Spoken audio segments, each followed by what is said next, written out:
I'm not going for anything too precise, so I can apply it while my mass here that I have is still pretty hot.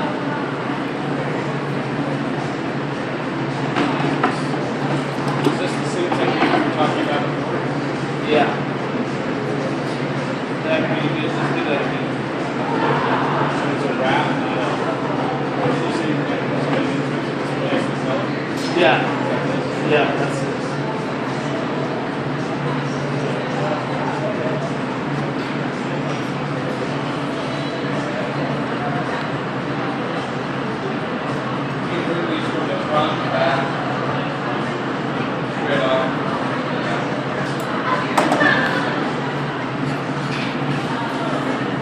You can use them that big. I just got that out. The size. Yeah. That's what I do with one. Situating my mass right at the end of the blowpipe. Should be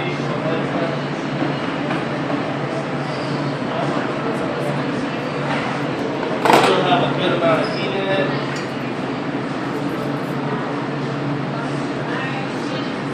Start my jack line a little ways off the pipe there. Leave lower the light in that.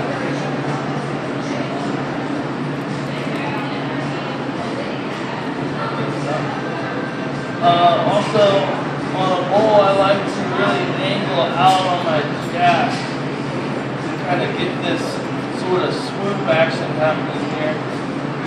Blow against that. That's gonna do a couple of things for me. It's gonna, when I go to sink this shape down a little bit more, it gives me room, so I'm not worried about my shoulder touching my oil. It's also going to give me a little bit of a lip to work with on the other side if I want to, if I for some reason need a trim. I usually don't on bowls, but if I did need to trim, I would have something there to grab actually instead of just like a dead shoulder there. Also up, I'm not going at an extreme angle. Let's keep all the way in there. And again, I'm just going to come over here and make sure I'm setting that lip out how I want it. Now it's that glow. Now I'm using the paper really lightly. Soften.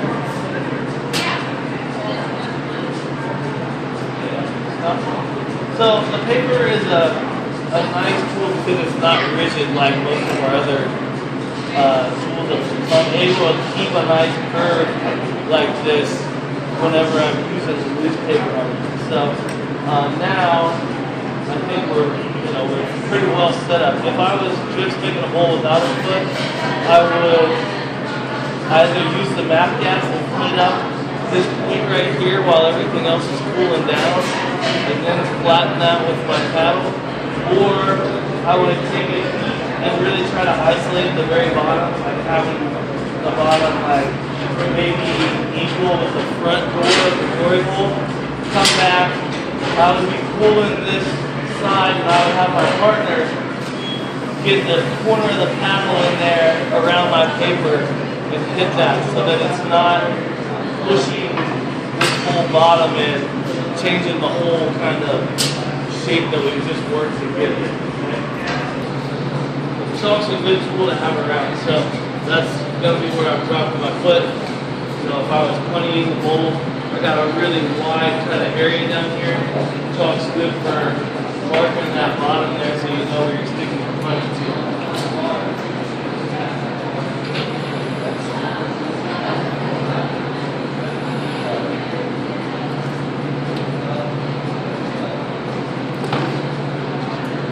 Okay, so he is not letting that cool down at all, really. Okay, that's really important. Get here, placing that on my foot. I'm trying to get pretty much straight up and down with this. You can see my middle point there. That comes over, he's staying nice and level as he comes up. He's waiting until I grab it, and then he's going to dump that glass off it. I'm trying to turn it so I can see that I'm hitting center, and then I'm going to trim. and then snap through it, get right into the bench. So the first thing I'm doing is centering, rotating and hitting down to the middle, and then I'm going to smash it on, or I can grab the paddle. And now I can get on the side with my strap. A lot of times if I'm doing these kind of feet, I'll have a tag with a metal paddle at the bench.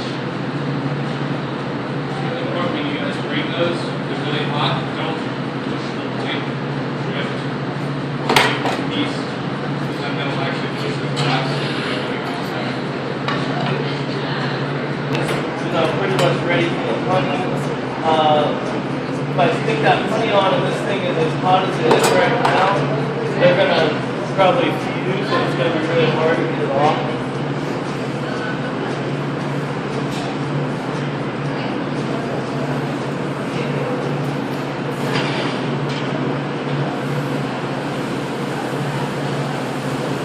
So again, if I have a tag, does everybody know what I'm talking about? Does everybody know what a tag is? The metal paddles in there. You can also touch this up. I don't like to overheat my straps and my jacks like over and over again because then it gets uncomfortable grabbing the jack. Some people, when they're making cups and stuff, like a little bit pointier punny. For a bowl, it's nice to have more of like a Q-tip type punny. You have a little bit larger surface area. On wide shapes, it's nicer to have a little more surface area because they want to torque so much from side to side. So.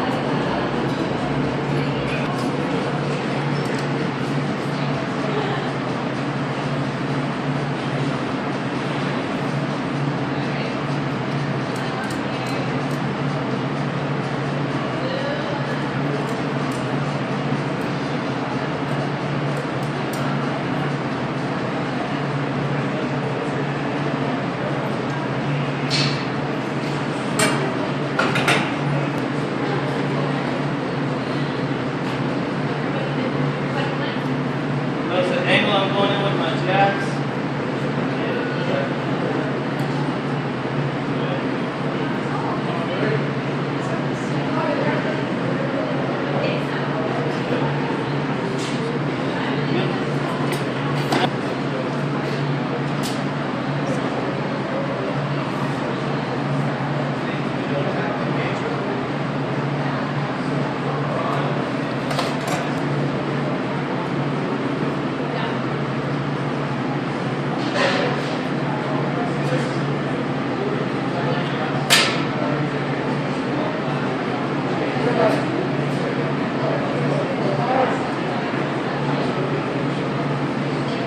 Alright, now we're going to chill the lip a little bit when I go in here.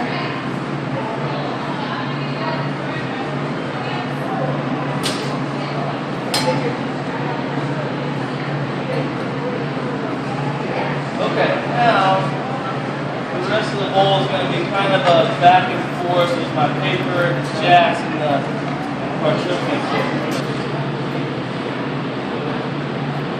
Going in at an angle, I'm kind of getting this a little bit wider. Now I'm putting really light pressure kind of into this to kind of get that back going out, cooling the lip a little bit. So I'm getting in, I'm starting at the bottom and I'm kind of working out.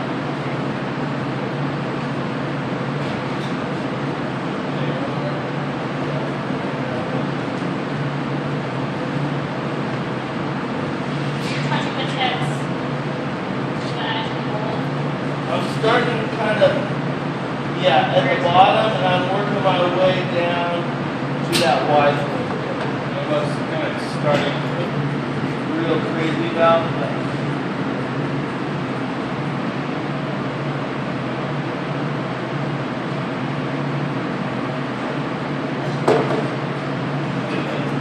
So far, we're still pretty good.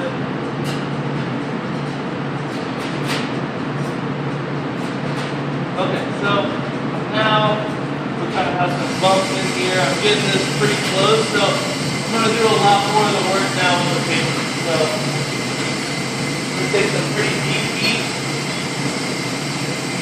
turn it nice and slow so my lip doesn't start to go on its own.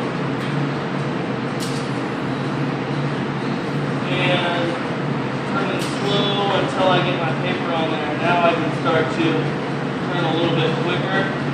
Now lip's going to start opening up to my paper. So I'm doing a couple things here. I'm keeping the lip tucked in, and I'm turning quickly, trying to keep this nice curve in the back here as I'm working around with it. I see how Jason's not saying it's one spot. You do that, you start to make it too And again, I'm still working on keeping that width back, so turning quick, keep the lip in.